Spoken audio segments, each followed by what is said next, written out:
Perempuan orgasme berkali-kali. Kenapa enggak? Yuk, tonton videonya dan cari tahu caranya. Perempuan bisa orgasme berkali-kali. Ada sebuah survei yang mengatakan bahwa sekitar 78% perempuan pernah mengalami orgasme berkali-kali.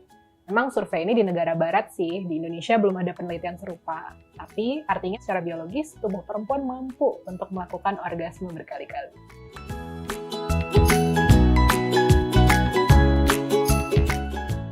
Pertama, relax aja. Justru kalau dikasih beban harus orgasme minimal 1 kali setiap berhubungan seks, jadinya kepikiran terus nih. Apalagi perempuan ya yang mungkin pingin banget ngebahagiain pasangan gitu. Ini justru sering jadi stresor buat perempuan. Kalau tadi laki-laki itu biasanya tertekan karena durasinya takutnya kurang panjang, perempuan tuh biasanya tertekan karena ya takut pasangannya udah keburu capek, atau takut pasangannya nggak bahagia karena dia nggak orgasme begitu. Nah, pemikiran-pemikiran seperti ini justru membuat perempuan semakin sulit mencapai orgasme karena ada desakan harus segera orgasme, secepat mungkin, sesegera mungkin. Kedua, selain rileks, kenali tubuh betul-betul. Cari tahu nih, zona-zona erogenus yang sensitif di tubuh itu yang mana aja nih, yang peka terhadap rangsang. Jangan cuman merangsang vagina doang, tapi lupa sama area-area yang lain. Misalnya nih, di bawah tangan, di leher, di pundak, di wajah, telinga, betis, area apapun lah, punggung, paha, tergantung masing-masing orang karena preferensi orang berbeda-beda.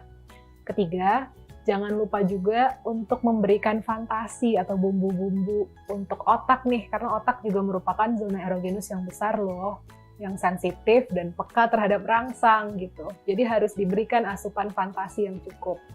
Caranya gimana?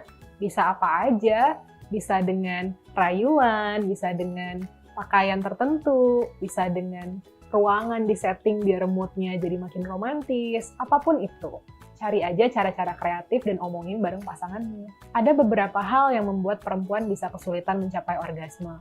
Pertama, kurang stimulasi, karena area yang dirangsang itu-itu aja. Asumsinya, ya penetrasi kan cukup. Ya mungkin enak gitu buat bagi kebanyakan laki-laki mungkin tuh cukup. Tapi bagi perempuan perlu banget untuk merangsang area-area yang lain juga yang sudah disebutkan sebelumnya. Mungkin perlu rangsangan ekstra di titik-titik sensitif nih, area-area erogenus. Penyebab kedua yang membuat perempuan susah orgasme adalah kurangnya lubrikasi pada vagina. Nah, pelumas alami yang harusnya keluar dari vagina, kadang-kadang ada kalanya nggak keluar sebanyak itu. Misalnya karena faktor-faktor hormonal seperti tubuh sedang di masa tidak subur dalam siklus menstruasi. Itu biasanya sekitar ya menjelang menstruasi lah seminggu sebelum. Selain itu, sedang hamil, kondisi postpartum, baru melahirkan beberapa bulan, sehingga belum kembali seperti normal nih hormon-hormon di dalam tubuh. Bisa juga karena menjelang menopause atau menopause itu sendiri.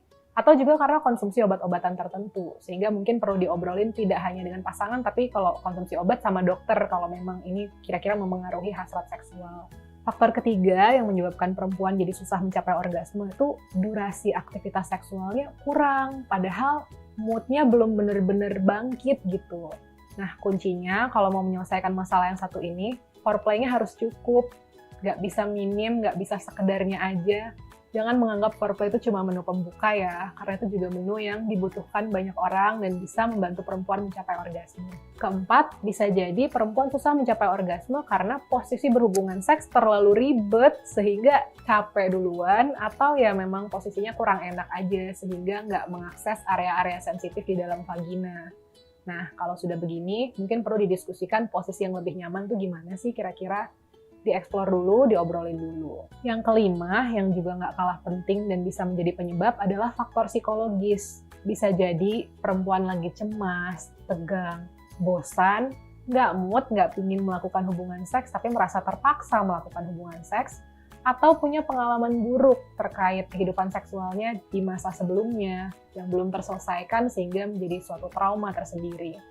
Nah, untuk masalah-masalah psikologis seperti ini, kalau yang tingkatnya masih ringan mungkin bisa diomongin dengan pasangan. Tapi kalau memang ada yang sudah berat, perlu banget untuk dikonsultasikan ke psikolog atau psikiater ya. Wujud dan intensitas orgasme pada tiap perempuan bisa berbeda-beda. Tapi ada beberapa tanda yang cukup umum nih, misalnya pupil mata membesar, detak jantung semakin cepat, Dada berdebar-debar, badan juga rasanya otot-otot tuh berkontraksi tuh, khususnya otot-otot panggul ke bawah, vagina dan ke bawah berkontraksi. Kadang-kadang juga seluruh tubuh yang berkontraksi otot-ototnya. Nah, tiap orang berbeda. Biasanya, bagi yang mengalaminya, ada sensasi seperti hangat atau ada perasaan bahagia yang pelan-pelan memuncak atau ada perasaan seperti aliran darah mengalir lebih kencang begitu. Beda-beda sih untuk tiap orang. Orang yang mengalami akan tahu bahwa dia sedang mengalami orgasme. Perempuan bisa orgasme berkali-kali, mulai dari foreplay hingga ketika penetrasi, hingga setelah itu juga bisa. Misalnya setelah penetrasi masih bisa ada aktivitas seksual lainnya seperti masturbasi, sendiri atau dibantu dengan pasangan. Dengan banyaknya aktivitas seksual ini nih, bisa aja perempuan orgasme berkali-kali gitu. Orgasme berkali-kali ini memang jarang dibahas ya, orgasme perempuan itu kan memang topik yang kadang-kadang orang masih malu-malu buat ngomonginnya. Tapi sangat bisa terjadi. Laki-laki juga bisa loh orgasme berkali-kali. Bedanya kalau pada laki-laki biasanya kan orgasme itu seringkali terjadi bersamaan dengan ejakulasi.